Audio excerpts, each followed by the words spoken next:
Kanina nga po ginanap ang Women's Run with Kim Chiu at iba pang mga cast na andoon, mga netizens, sa Gluta PH. At nag-trending naman si Kim Chiu sa H Showtime kung saan ay may pasabog siya sa Chowking. Hindi pa rin makamove on ang mga netizens dito sa kahapon sa media conference ng WWSK kung saan ay ipinakita nga nila ang kilig sa mga netizens at ang mga vloggers na andoon, mga host na nag-interview sa kanila. Sobrang kilig.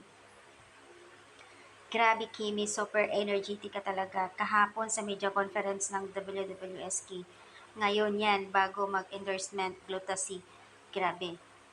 Napakagaling mo at ang dami mong mga blessings.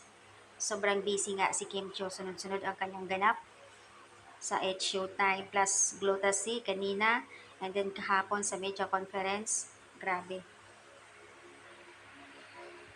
Ayon dito sa comment, hello beautiful Kimi, always I love you.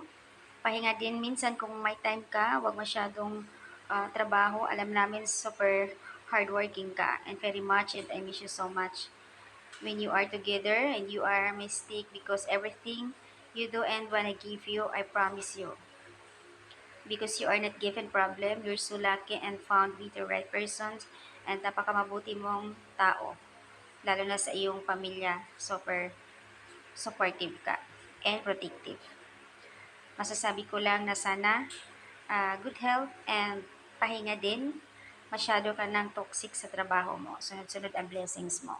Anyways, congrats sa daming tao kanina nga doon sa event ng Glutasy, Trans Woman. Kung saan ay namimigay naman din si Kim. May mga pinapamigay din siya na Glutasy. Kanina, nakapila ang mga tao. At ang naririnig nga naman kanina ang hiyawan ng mga netizens na Kimi, Kimi. So, yung iba gustong pumila, kaya lang may mga ibang security na hindi na talaga sila pwedeng makapasok sa daming tao kanina nga.